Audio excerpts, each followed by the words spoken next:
Hello and good afternoon to you, or good evening as it is here. So, hi, it's great to be here as part of this community, sharing all of the different ways that we're making use of Power's open data.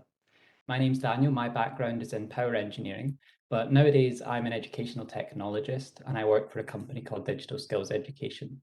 We make interactive learning materials in computer science, data science, and engineering. And the aim of all of our materials and our projects is to make learning about engineering and technology fun, relevant, and most importantly, real.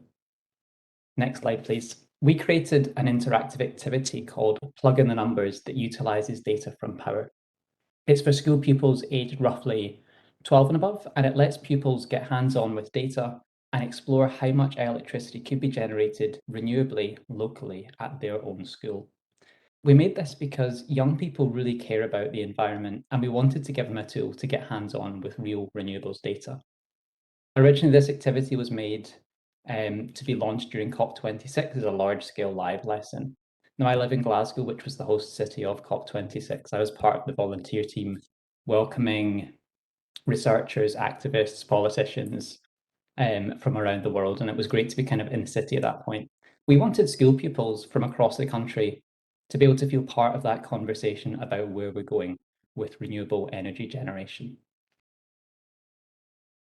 So the activity itself, it's a web app. This is how it looks to a user. It's a series of really simple steps answering questions, and they're guided through the process.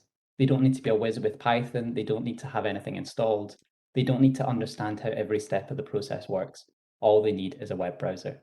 Although they're walked through the process in quite a digestible form, what they're learning and discovering is very much real. They get to work with real energy usage data. They get to work with real geolocation data, satellite imagery, and Earth observation data. And much of this data comes from NASA and Power via the API.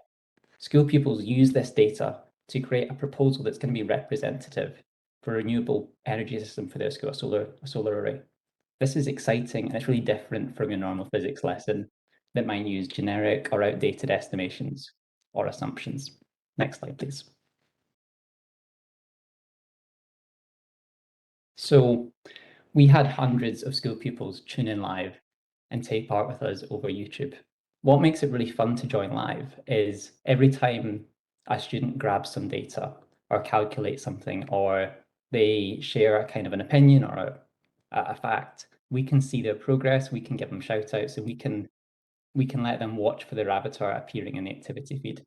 It's like its own little community for an hour. And on the stream, we can also bring up real live data that's relevant to the conversation.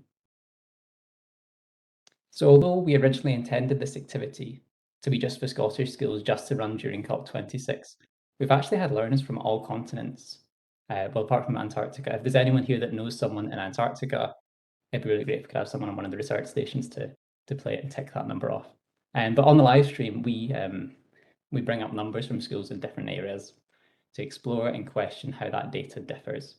And the fact that this activity works globally is really thanks to the fact that we're using Power. We're using free, open, accessible data that works globally. That's another concrete benefit of making use of this open data. So thanks to the Power team, you added in an extra parameter for us.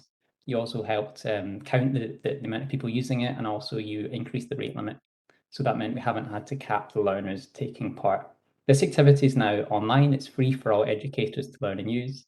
Thousands of pupils have now used this to learn about renewables and explore the data, and I'd really love for you to be the next. I'll pop a link in the chat. Thank you. Thank you, Daniel.